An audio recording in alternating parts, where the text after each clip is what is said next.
और कि जहां पर पत्नी का गैंगरेप करने वाले अय्याश के कई और राज भी खुले हैं। विदेशी युवती से चौथी शादी करने वाला था ये अय्याश। मैट्रिमोनियल साइट के मैसेज से इस बात का खुलासा हुआ है। रेप पीड़िता से आरोपी ने तीसरी शादी की थी। अब थाईलैंड की एक युवती के संपर्क में ये लगातार था। तो आरोपी राजेश की संपत्ति का भी पुलिस पता लगा रही है। मानव तस्करी के एंगल से भी जांच कर रही है पुलिस इस पूरे मामले की। तो अय्याशी की हद पार करने वाला ये शख्स अब चौथी शादी की तैयारी में था। एक विदेशी लड़की जो कि थाईलैंड की रहने वाली थी, उसके साथ लगातार संपर्क में था और इस बात का खुलासा हुआ है मैट्रिमोनियल साइट पर मैसेज के जरिए। आपको बता दें, मैट्रिमोनियल साइट पर अपनी गलत एज लिखकर, अपना गलत डिटेल्स डालकर ये लड़कियों को फंसाने का काम था। और आपको बता दें कि इस पूरे मामले के अंदर अब मानव तस्करी के एंगल से भी पुलिस जांच कर रही है। हमने इस मामले को अपने जघन्य एवं सनसनीखेज मामले में शामिल कर लिया है और जैसा कि आप जानते हैं कि जघन्य एवं सनसनीखेज मामलों की जो जांच है उसको हम लोग क्लोज मॉनिटरिंग में रखते हैं। चाहे वो जब पुलिस पेंडिंग होता है और हम लोगों के पास इन्वेस्टिगेशन में होता है, तब भी हम उसकी क्लोज मॉनिटरिंग करते हैं और इन मामलों का जब कोर्ट में भी ट्रायल चलता है तब भी हम इनकी मॉनिटरिंग करते हैं। अगर कोई और पीड़िता भी हमारे सामने आती है तो हम बिल्कुल ओपन है और इसमें हम शीघ्र ही कार्रवाई करेंगे। फिर जो भी ऐसे घृणित कृत्य करते हैं या जो आपराधिक प्रवृत्ति के लोग होते हैं, उनको कहीं ना कहीं एक फाइनेंशियली कमज़ोर करने के लिए बहुत महत्वपूर्ण माध्यम रहता है ये कि उनके इलीगल काम जो हैं उस पर प्रहार किया जाए, उनके सारे इलीगल कामों को लीगल तरीके से उसको ख़त्म किया जाए। आज भी ये कार्रवाई की गई। जो शिकायत उस महिला ने की है वो बहुत ही, जो शिकायत का स्वरूप है वो बहुत ख़तरनाक है। वो आज उसकी तोड़ने के दौरान जो पहली पत्नी आई थी मौके पे, उसने भी उसी तरह के सिमिलर नेचर की बातें उस व्यक्ति के बारे में बतलाई हैं।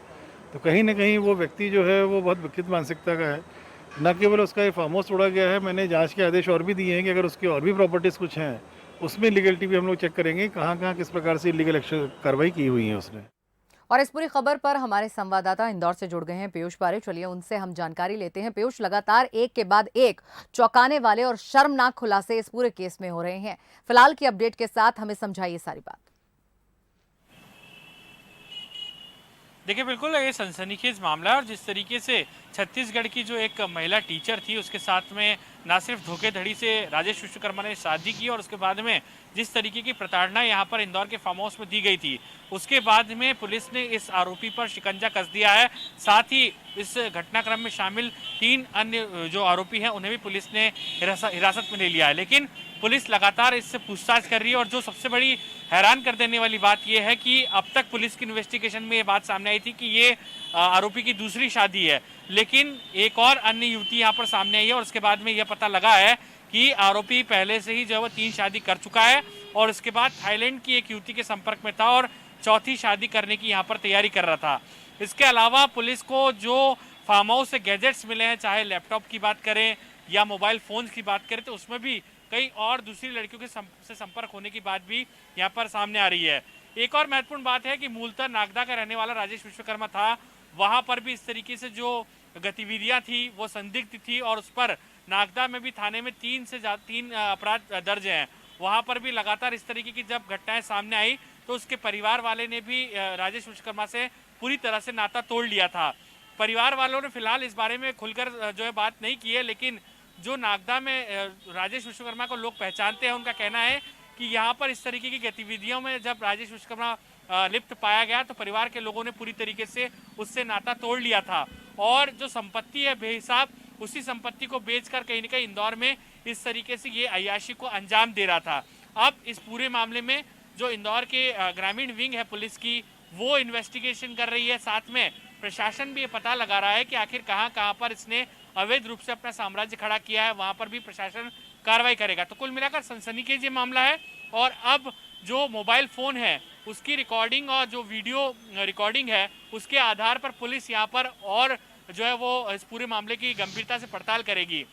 हालांकि एक बात और सामने आ रही है कि कई अन्य युवतियां भी पुलिस को इस मामले में शिकायत कर रही है। ऐसे में जो फिलहाल जो धाराएं राजेश विश्वकर्मा के खिलाफ लगी हुई है उनमें भी यहाँ पर बढ़ोतरी हो सकती है। तो इन्वेस्टिगेशन जारी है और चौंकाने वाले खुलासे इस पूरे मामले में होंगे, इस बात से भी इनकार नहीं किया जा सकता। तो पीयूष, जो जी, पहली पत्नी सेम है, उसने भी हालात बयां किए हैं कि उसके साथ भी ऐसा ही कुछ हुआ था, उस बारे में भी कुछ बताइए। देखिए बिल्कुल, जब ये प्रशासन अवैध साम्राज्य को यहाँ पर जमींदोज करने की कार्रवाई कर रहा था, उसी दौरान राजेश विश्वकर्मा की पहली पत्नी भी वहाँ पर पहुंची और उसने दावा किया है कि जो मालिकाना हक है संपत्ति पर वो उसका और उसके बच्चों का भी है।